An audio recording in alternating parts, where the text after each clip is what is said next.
penonton, kami kembali lagi bersama Pak Najib. Pak Najib, ini bagaimana dengan politik Malaysia? Ini banyak sekali, kami di Indonesia sangat melihat bahwa awalnya banyak sekali perubahan-perubahan politik di Malaysia. Dan kami mau tahu ini gimana sih sebenarnya gambaran politik di Malaysia? Sebenarnya bagaimana? Ya, hakikat sebenarnya politik di Malaysia ini stabil.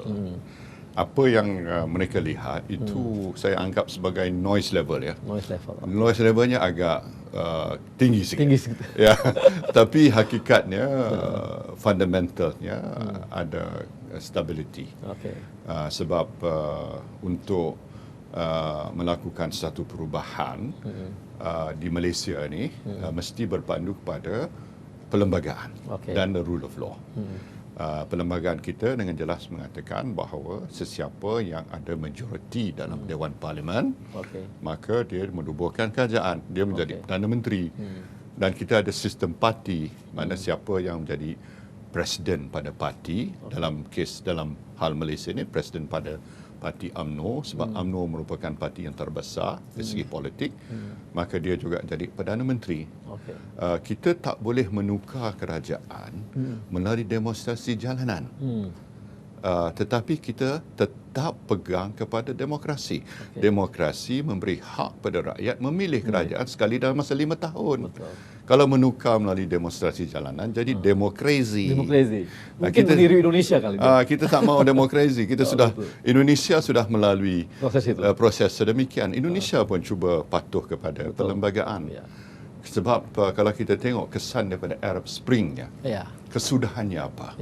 Kesudahannya tidak yang diimpikan, yang rahmat ataupun political dividends. Tidak seperti yang dipikirkan. Tidak sepertinya. Jadi kita mesti ada rasa yang penuh tanggungjawab dengan pemikiran yang rasional, bahawa kita mesti pandu pada perlembagaan rule of law, tapi tetap berpaksi pada prinsip demokrasi di mana rakyat ada hak memilih kerajaan setiap 5 tahun sekali. Okey. Nah, ini kami juga melihat bahwa kali ini UMNO sangat solid. Ini bagaimana Bapak bisa mensolidkan UMNO? UMNO memang kokoh dan kita ada struktur yang begitu establish. Itu satu, maknanya boleh dikatakan pada setiap kampung ada cawangan UMNO, ranting UMNO sudah ada. Dan kita sebagai sebuah parti mempunyai keahlian lebih kurang hampir 3 juta bilangannya. Jadi sudah ada sistem kita yang agak teratur, tersusun. Namun sebagai pemimpin utama dalam UMNO, saya sentiasa mendampingi pemimpin-pemimpin UMNO. Bukan saja di peringkat nasional, tapi di peringkat negeri dan peringkat bahagian. Mungkin saya ada sedikit kelebihan sebab saya sudah dalam politik selama 40 tahun. 40 tahun. Sudah. Jadi teman-teman saya ini saya sudah kenal sejak dulu. Sejak dulu lagi. Jadi mereka tak asing pada saya, malah menjadi sahabat saya. Sahabat karib saya. Jadi dengan ini saya mempunyai kekuatan. Bukan saja kekuatan dari segi formal, tetapi kekuatan dari segi hubungan peribadi. Ini apakah karena sejak dulu katanya Bapak adalah ketua pemuda UMNO juga? Oh ya, memang. Saya dulu bisa berucap berapi-rapi ya. Sebab saya ketua pemuda. Jadi pidato. Tapi sekarang ni agak sikit sober sikit. Dan ini Pak, pengaruh juga terhadap kepemimpinan Bapak sekarang di UMNO dengan Bapak pernah jadi ketua pemuda. Ya, mereka ni dulu mereka ni muda, sekarang ni sudah jadi meningkat umur. Jadi walaupun kebanyakan mereka merasakan mereka masih muda lagi, tapi hakikatnya umur sudah lanjut. Saya pun termasuk saya, umur sudah lanjut. Dulu rambut saya hitam, sekarang putih umpamanya. Tapi semangat kita masih utuh, semangat kita masih kuat lagi sebab kita mempunyai agenda sebagai pemimpin yang dalam kerajaan, kita mesti mempunyai agenda. Agenda kita itulah yang mesti kita terjemahkan dalam bentuk perancangan dan pelaksanaan, kerana matlamat kesudahannya ialah mesti untuk menentukan kesejahteraan rakyat. Nah, ini mengenai partai-partai oposisi sendiri bagaimana Pak? Mereka tak dapat bersatu sebenarnya. Sudah berpecah lah. Koalisi mereka pilihan raya yang lalu tidak kekal. Okey. Umpamanya PAS sudah keluar Ya. daripada coalition Koalisi itu. mereka. Dan dalam pasukan mereka pun mereka mempunyai pelbagai kefahaman. Ya. Dan mereka tak setuju dari segi siapa yang sepatutnya jadi Pemimpinnya. pemimpin utama mereka.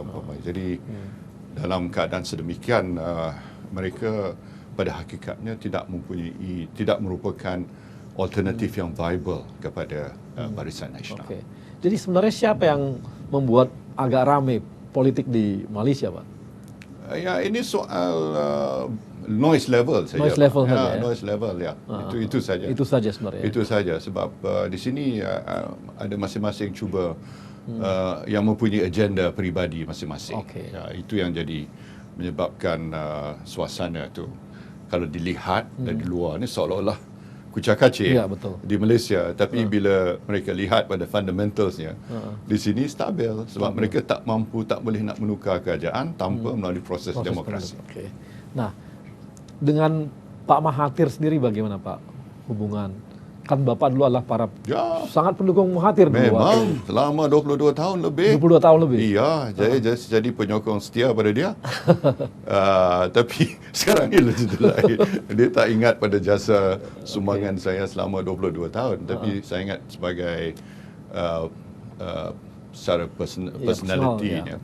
Dia mau kontrol, Pak. Ya. Dia mau okey. kontrol. Pada saya Perdana Menteri yang mendapat mandat daripada rakyat, daripada parti.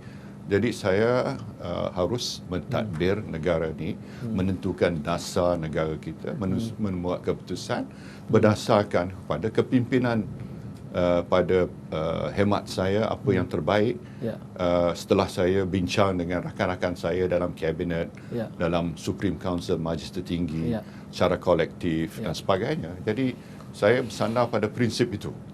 Jadi bila saya jadi Perdana Menteri, saya harus diberi ruang Betul. untuk mentadbir negara. Okey. Sama macam Dr. Mahathir waktu dia jadi Perdana Menteri, Ya. dia tak mau orang Ganggu juga. mengganggu dia.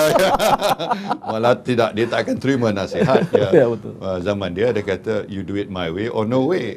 Jadi zaman saya agak lebih terbuka. Saya terima pendapat, tetapi saya tidak mau mengenepikan prinsipnya. Ya.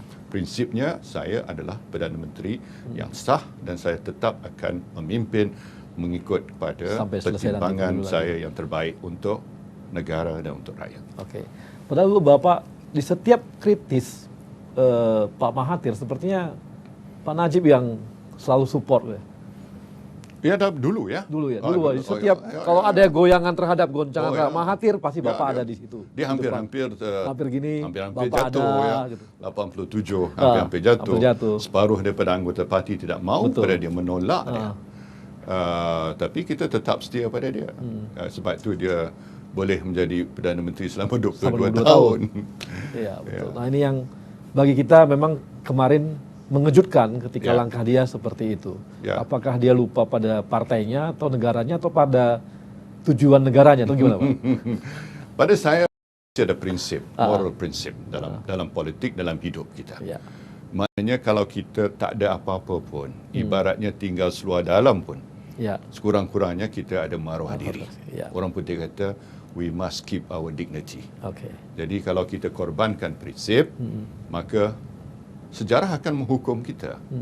Mereka akan tanya apa legasi kita. Sejarah akan tanya apa legasi kita. Ya.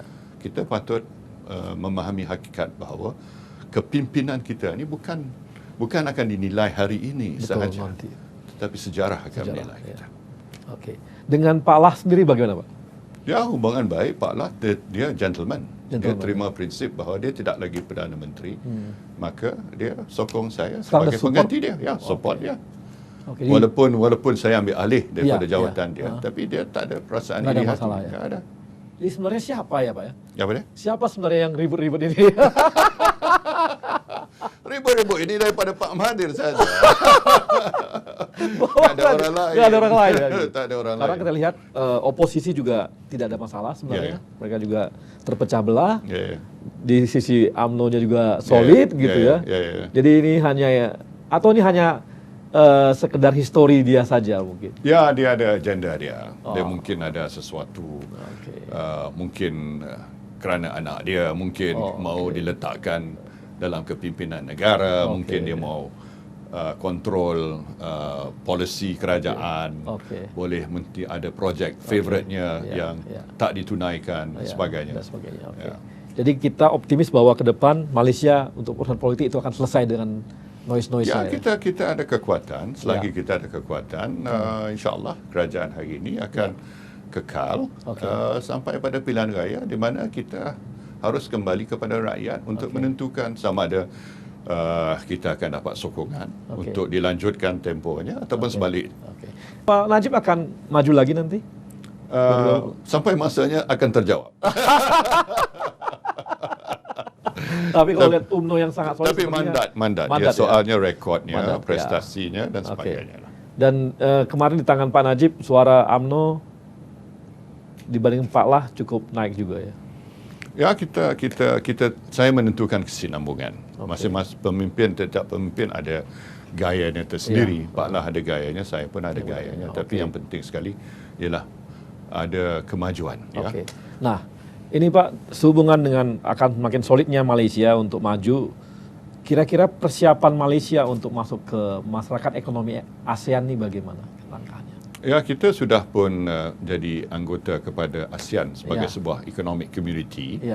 Dan bila tarifnya sudah dimansuhkan, hampir boleh katakan 86% ya, secara keseluruhannya. Berarti bahawa kita boleh sekarang ni menembusi pasaran ASEAN. Sebab itulah kita mesti galakkan dari segi mindset usahawan-usahawan kita supaya berfikir cara regional. Ya. Dan saya juga dalam bilateral dengan Indonesia, saya menggalakkan syarikat Malaysia untuk cari peluang di Indonesia. Dan saya mahu syarikat Indonesia cari peluang untuk melabur di Malaysia.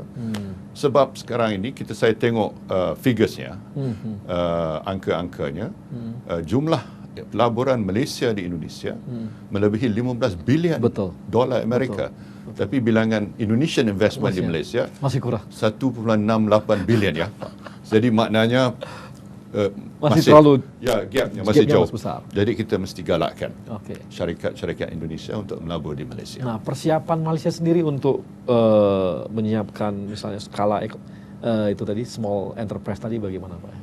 Ya, untuk menghadapi masyarakat ekonomi ASEAN. Ya, kita mesti bangunkan keupayaan mereka untuk bersaing.